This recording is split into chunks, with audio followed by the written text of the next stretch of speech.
Right now at 6, staying open. A couple of Northland prisons will not have to close after all. Plus, it's been almost 1 year since Jackie Defoe and her children were murdered. How you can help memorialize her. And why some are asking to change the name of Moccasin Mike Road in Wisconsin. From CBS3 Duluth, this is the CBS3 News at 6. Good evening. I'm John Cardinale. Thanks for joining us. Kristen is off tonight. Last summer, the Minnesota State Corrections Department announced a budget shortfall, and that deficit would have forced the Willow River and Togo prison locations to close, leaving many without a job. But with the help of several Northland state lawmakers, that will no longer be the case. CBS 3's Emma Quinn asked one legislator how it happened and about a new goal he has for the facility in Togo.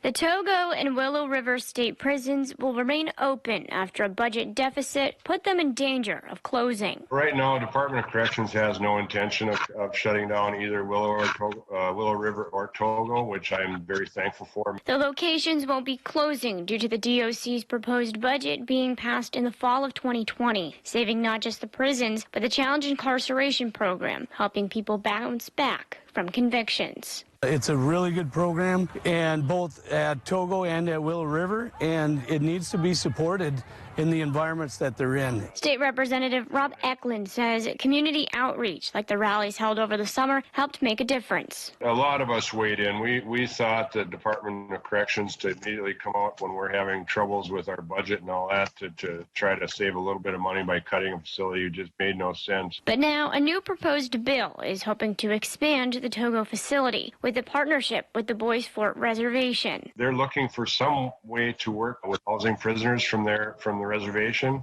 and also maybe for some rehab. Eklund says the bill would help both the reservation, the DOC, and retain jobs. What it would do is cause people to move out. We don't have the advantage in rural Minnesota that people can jump to another job like they do in some of the more suburban areas. And right now, a cost for that partnership hasn't been determined. Eklund said Representative Julie Sandstad played a large role in creating the bill for the pilot program. A major ruling from a Minnesota appeals court today, just days before the murder trial for a former Minneapolis police officer is set to begin. The Minnesota Court of Appeals ordered a judge to reconsider adding a third-degree murder charge against Derek Chauvin. Chauvin is currently charged with second-degree murder and second-degree manslaughter in the death of George Floyd. Jury selection for that trial is supposed to start Monday, but with today's ruling, that's now all up in the air. And here's a look at how we got to today's appeals court ruling. Prosecutors initially charged Chauvin with third-degree murder. The defense wanted that charge dropped, citing no probable cause. The judge agreed, but today the Court of Appeals reversed that judge's decision. The court said the judge should have considered the precedents, a ruling in a different murder case set. Now it's up to the district court to reconsider the third-degree murder charge. Chauvin's attorney can also appeal. How that all plays out could impact when Chauvin's trial begins. Prosecutors see adding a lesser third-degree murder charge as just another chance for Chauvin and the jury to convict him. Minnesota's Attorney General Keith Ellison weighed in on the ruling today. He says this charge is a step toward justice, adding that it reflects the gravity of the allegations against the former officer. As the trial start date remains uncertain, Minneapolis continues to spend big bucks on security. The city and Hennepin County will spend at least $1 million to put up fences and other barricades. Those structures will protect the city's 5 police precincts, City Hall, and the Public Service Building. The Hennepin County Government Center, where the former Minneapolis police officer's trial will take place, will also be guarded. Some have criticized security efforts, fearing it will only escalate tensions. Others encourage the security in hopes of preventing a repeat of last year's violence following Floyd's death. Minnesota officers of color gathered today discussing current issues in law enforcement. They discussed what the future holds for the profession and police officers' relationships with the community. Minneapolis Chief Madiera Arredondo talked about the impact George Floyd's death made. In the conversations I've had with BLM members in Minneapolis, all of them unequivocally, in terms of commonalities, have said they want safe communities, they want their young people to be protected, they want their elders to be protected, they want to have substantive change when it comes to policing. Law enforcement leaders from St. Cloud, Egan, and other departments participated. Minnesota's governor is expected to use his State of the State address to both look back on the pandemic's impact and outline how Minnesota will move forward. Today, Governor Tim Walz's office announced the governor will give that speech on Sunday, March 21st. He'll deliver it from his former social studies classroom in Mankato. The speech will start at 6 that night, and CBS3 will carry it live on our Facebook page and on our website. And joining us now is Dave with a look at weather. And Dave, it's been nice around here lately. That's a definite way to look at it. Some folks are bemoaning the fact that we're rapidly losing our snowmobiling snow. Others are looking forward to an early spring. Which way it's actually going to go after this week is hard to tell because we do still have 8 weeks of snow weather left here. But for the short term, it'll be warm, it'll be sunny, it'll be dry for several more days like it already has been for several days. This current picture shows the latest high-pressure system in charge of our area, keeping any precip down to our south and off to our west. And if we take a look up north towards Effie, yeah, that perhaps proved my point that the snow is melting away rather rapidly and may not be a great weekend to get out and snowshoe or ski or snowmobile, but there's other great things we can do outdoors, and hiking is one of them. And Jay Cook State Park could be a good place to go and do that. Forecast for the short term says it's partly cloudy tonight and mostly sunny on Saturday. Highs in the lower 40s Saturday, but we could go to the upper 40s on Sunday and crack 50 by Monday. That just might set a record for high temps. We'll talk about the odds of that happening just a little bit later here in the news. All right, perfect. Thanks, Dave. This weekend marks 1 year since Jackie Defoe, her toddler, and unborn child were murdered on the Fond du Lac Reservation. In October, Sheldon Thompson was indicted by a grand jury on premeditated murder charges. He had a hearing Thursday, and his next hearing is in June. While friends and family still cope with the loss and long for the day they finally see justice, there's an effort to raise money for an engraved headstone for Defoe and her son's gravesite. Family friend Deb Holman started a GoFundMe page. Holman has known Defoe's mom, Tammy, for years, and she says this headstone would help give Defoe and her son the honor they deserve. All I've seen from Tammy all year is, I mean, besides just the sadness, is strength and like wanting justice for Jackie and to make this part of your purpose or her purpose. Tammy wants a picture of Defoe and her son engraved on the headstone. The estimated cost is $8,000. We have a link to the GoFundMe page on our website. And coming up tonight at 10, we hear from Tammy, who shares about her daughter and her continued calls for justice. Today, some UD students let their voices be heard. Students came out today to protest the Line 3 pipeline. They also urged the university to divest from fossil fuels. Protesters said they want their voices to be heard, and that is all about protecting their future. Doing it for all people. These pipelines leak. I'm a science student. I can tell you that nothing is perfect, and especially not when it comes to engineering feats like this. We need to take action to stop this pipeline now and protect the water for generations to come. After the protest, they marched to the administrative offices to further spread their message. Some people in Superior are hoping to change the name of Moccasin Mike Road. They want the stretch, which leads out to Wisconsin Point, to better recognize the people that once called the point home. CBS 3's Natalie Grant spoke to those pushing for the change and why it's so important to the indigenous community. Wisconsin Point is a place used by many to get out and enjoy the Great Lake, but it's also home to a rich Native history.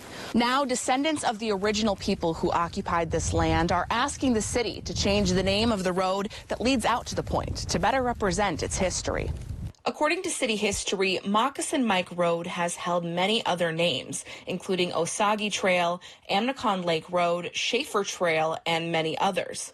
Bob Miller, who's a descendant of the Osage heritage and whose family lived in the satellite village at the end of the point, says Moccasin Mike was not an indigenous man, rather the nickname given to a local politician. Miller says renaming Moccasin Mike Road will bring a better understanding of the point's true indigenous history and honor the people who called it home. What we're hoping today is to gain some kind of recognition that the village was out here and that our people lived out here, and just a simple name change. Miller says he would like the name decided on by other descendant families as well as the Superior community. Right now, there is no timetable on when the proposal will be heard by the city.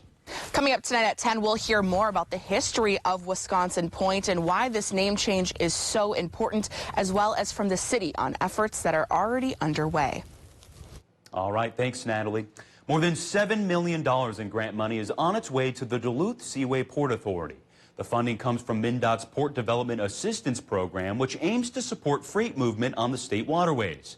$5 million will be used to repair a failing dock wall at the Clure Public Marine Terminal. The other $2.4 million is going to help pay for the construction of a 112,000 square foot warehouse. Still to come on live local CBS 3, the temperatures in the Northland are heating up. Why that's got some folks excited. Coming up next. Yeah, today's high temp 38 is 8 degrees warmer than the normal of 30, but over the weekend it's going to spike towards the lower 50s, especially come Monday and Tuesday. Will that last forever, or will things dial down by Wednesday? We'll show you the 7-day coming up in just a bit. When severe weather hits, tune to CBS 3 for up-to-date coverage morning and night. Funerals can be emotionally devastating for a family to go through. Besides the sorrow, loved ones are left with the high cost of arranging a funeral. Funeral Advantage was formed to help protect your family when they need it most. It pays your loved ones up to $20,000 immediately for funeral and any other expenses. It's a good feeling to know that my family will be taken care of if anything happens to me. Funerals can easily cost $9,000 or more, but government benefits pay only $255, leaving your loved ones to pay the rest. It's so easy. Just answer a few simple health questions.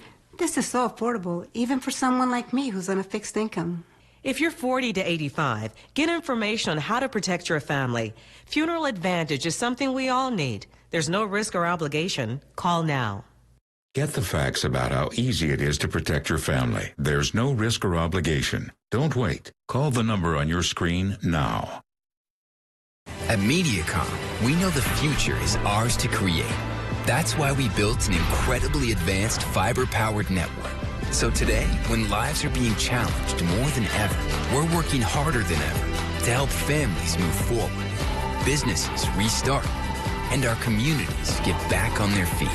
MediaCom is up for this challenge. Our network is ready. Our people are powerful, and we won't back down. Is your money still saving the hard way? Bucket your money and save for what matters most with Ally Smart Savings Tools for all things money. Thank you for calling Ally. There is some positive breaking news. We've got a lot of important new information for you and your family.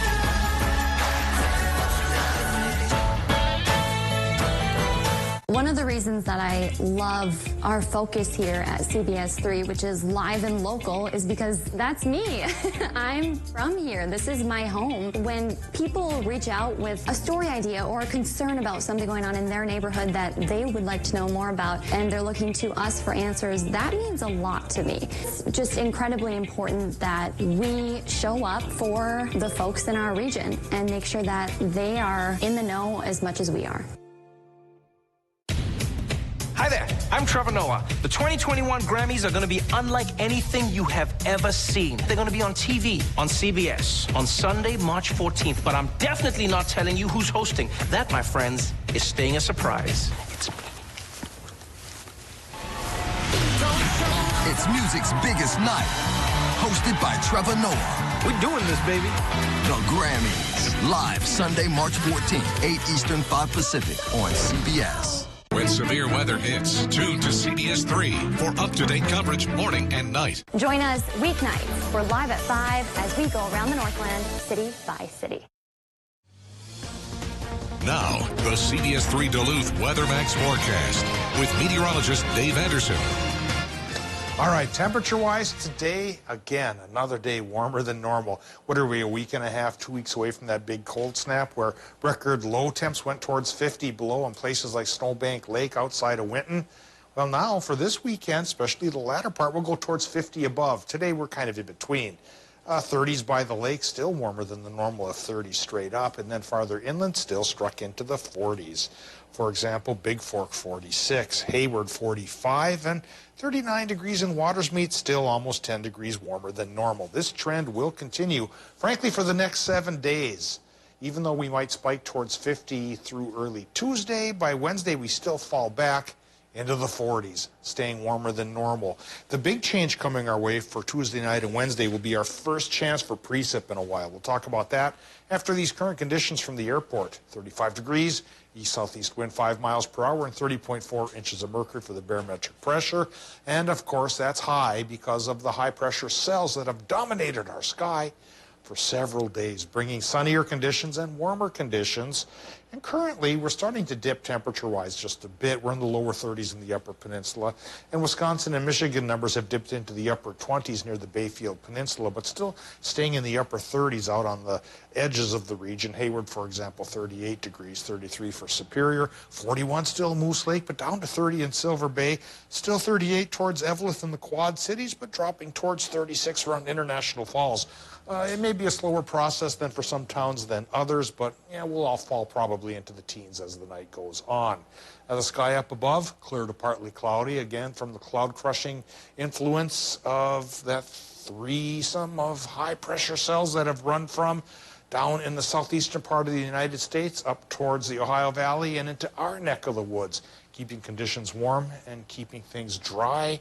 And they'll likely do that from Saturday through Monday. Again, like I mentioned, it's Tuesday, late Tuesday.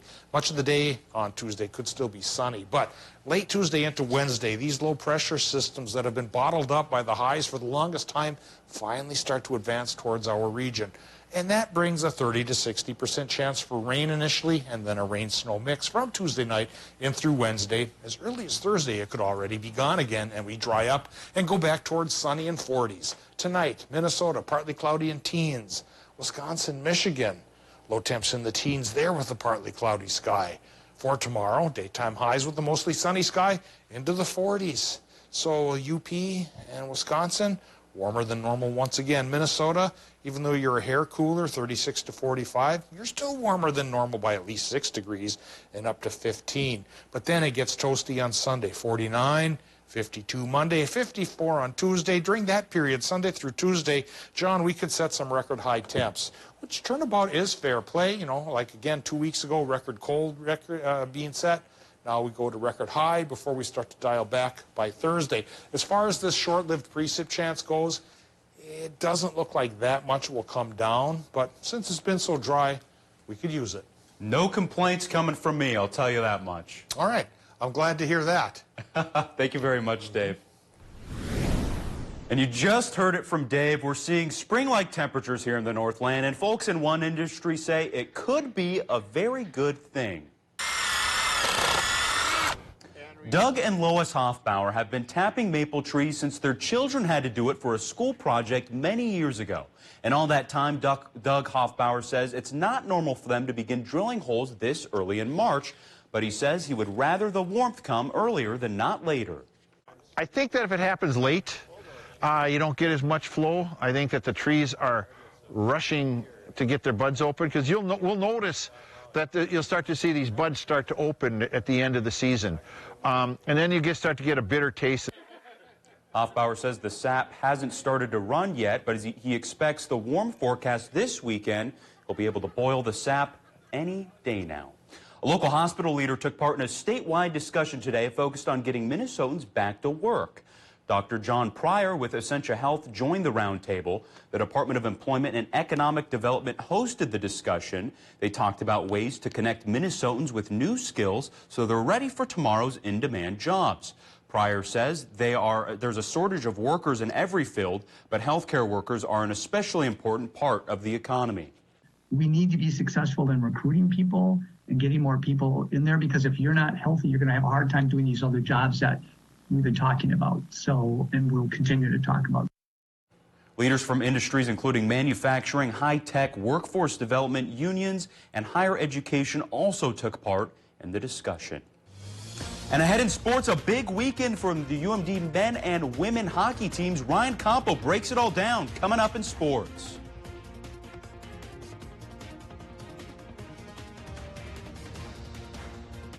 Northwest Outlet is your ARE truck topper headquarters.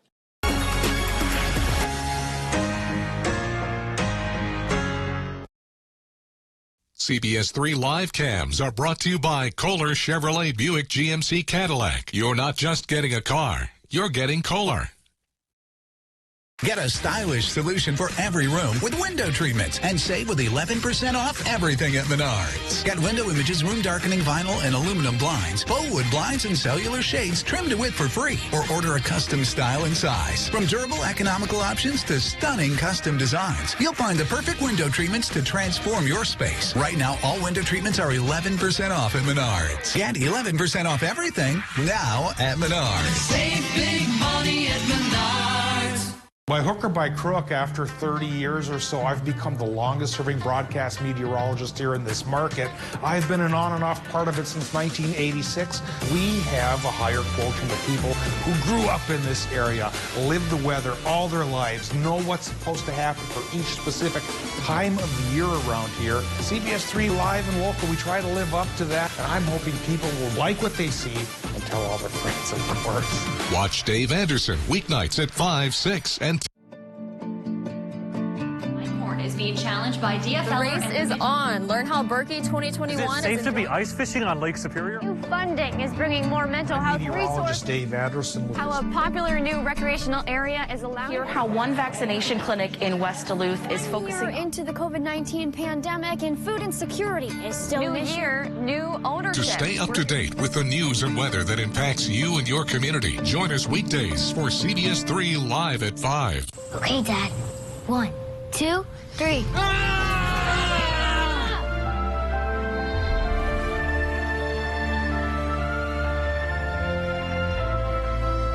You saved me. Dad? Are you okay?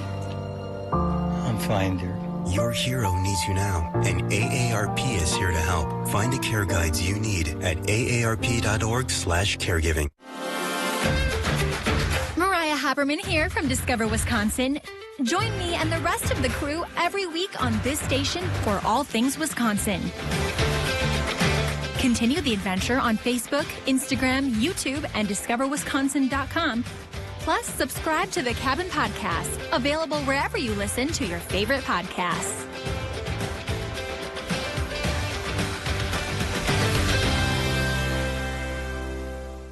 Mining. It's a part of Minnesota's history that affects everyone in the Northlands still to this day.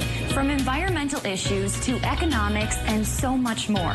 Join me, Kristen Bakke, every Tuesday for Eye on Mining, a fair and unbiased report that answers the tough questions surrounding the world of mining. Eye on Mining with Kristen Bakke. Tuesdays at 10 only on Live Local CBS3. Brought to you by Range Regional Airport. Get local vaccine information all at CBS3Duluth.com. The WCHA regular season is now in the rearview mirror for the UMD women's hockey team, but now their focus shifts to the WCHA final face-off, making yet another statement to solidify their spot in the NCAA tournament. The Bulldogs are the 2 seed in the WCHA final face-off and will take on the defending tournament champs in the 3 seed, the Ohio State Buckeyes. Puck drop set for 5:07 p.m. tomorrow. It's been almost 2 months since the Bulldogs and Buckeyes squared off against one another. But with the confidence the Bulldogs have, the sky is the limit. We had a great series with them back in January. I think we're a better team, a more complete team, a more proven team.